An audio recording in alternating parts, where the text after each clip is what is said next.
Bon Max, j'ai bien suivi tous les conseils donc de toutes les précédentes vidéos. J'ai défini mon objectif principal pour la saison. J'ai défini les objectifs intermédiaires avec les courses préparatoires. J'ai vu également dans mon planning le nombre d'heures que j'avais à allouer à l'entraînement.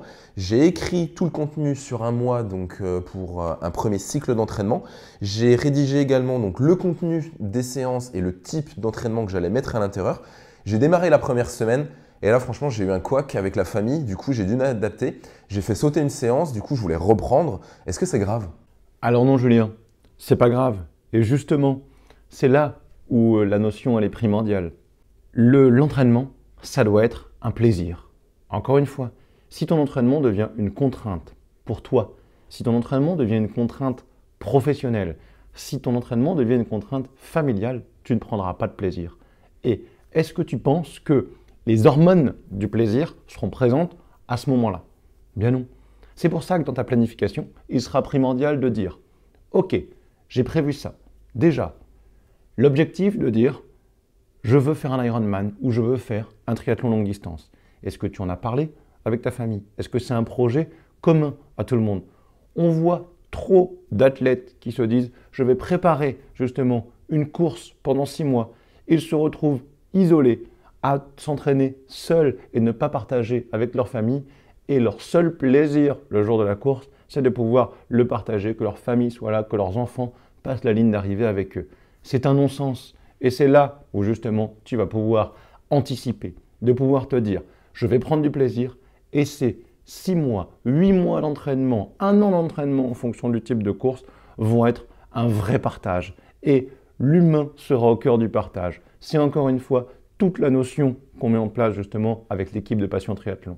Ce partage, il doit être primordial car tu vas prendre du plaisir, tout le monde va comprendre ce que tu fais, tu pourras partager tes entraînements et en fonction de ce que tu vas faire, on verra tout à l'heure des petits exemples de types de séances que tu pourras faire justement avec ta famille, avec ta femme, avec les enfants, les amis et de ne pas dire « Bah non, excuse-moi, moi aujourd'hui, ce week-end, je bois pas, je peux rien faire parce que du coup, j'ai un Ironman dans 6 mois, donc du coup, tu vas te couper socialement de tout le monde. » Ce ne sera pas une solution.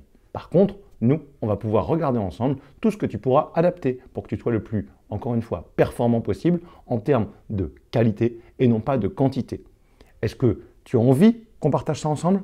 Bah oui, bien sûr, forcément, mais je vois pas du tout comment je suis capable d'intégrer ma femme et mes enfants dans mes entraînements. Est-ce que tu as une idée? Est-ce que tu pourrais m'expliquer? Alors bien sûr qu'on va pouvoir le faire ensemble et ce sera essentiel. Tu vas voir le plaisir que tu vas avoir.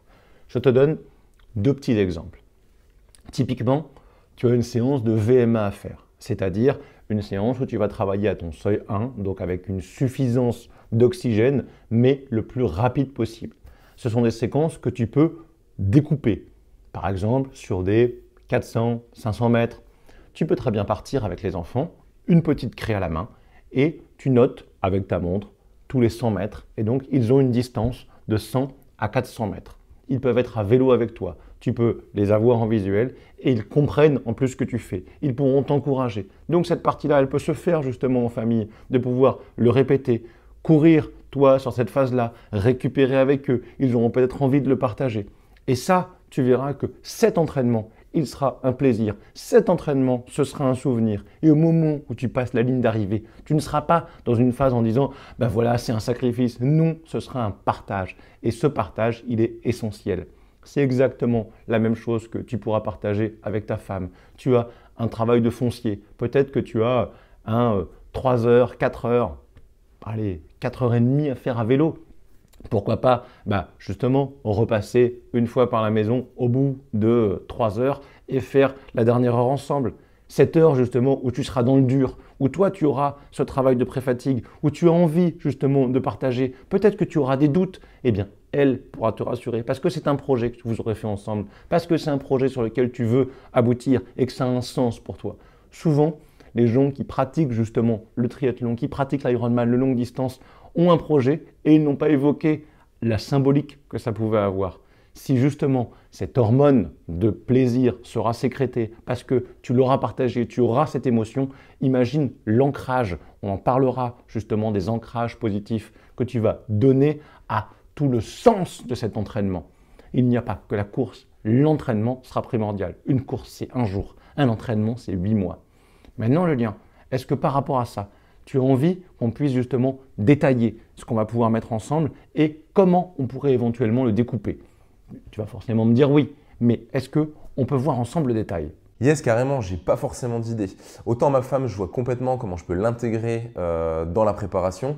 Autant là, avec mon patron, ça va être un petit peu plus compliqué. Ça va être compliqué de lui faire comprendre pourquoi je fais ça, quoi. Alors oui, forcément, il y a toujours une notion de compréhension.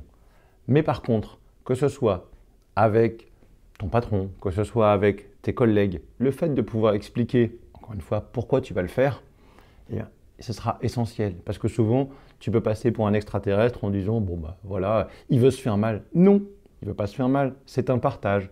Et c'est ça qu'on va mettre en place. Il y a forcément des contraintes professionnelles. Si tu es en déplacement, si tu as des temps justement spécifiques dédiés à l'entraînement, et c'est là où il faut répondre à la question de quand s'entraîner. Est-ce que tu vas plutôt t'entraîner le matin? Est-ce que tu vas t'entraîner le midi? Est-ce que tu vas t'entraîner le soir? Est-ce que du coup les tests, tu dois les refaire comme on l'évoquait dans la vidéo précédente à des heures spécifiques? Bien sûr qu'il faudra les reproduire à des heures identiques et dans des cycles spécifiques pour que du coup on puisse le comparer.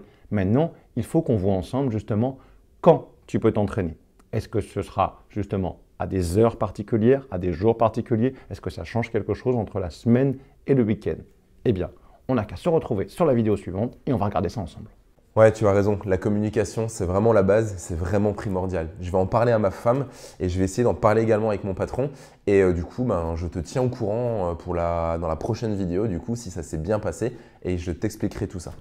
Si toi aussi, donc, tu veux connaître un petit peu comment bien s'entraîner, comment bien t'entraîner et réussir en triathlon, comment pouvoir organiser tes séances, tes volumes, ton type d'entraînement et l'intégrer avec ta famille, avec ton emploi du temps socio-professionnel, je t'invite à t'abonner à la chaîne, à cliquer sur la cloche des notifications pour recevoir toutes les prochaines vidéos.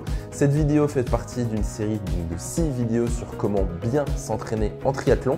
Tu as toutes les précédentes vidéos sur la chaîne et juste au-dessus de moi. Je te dis à très bientôt dans la prochaine vidéo.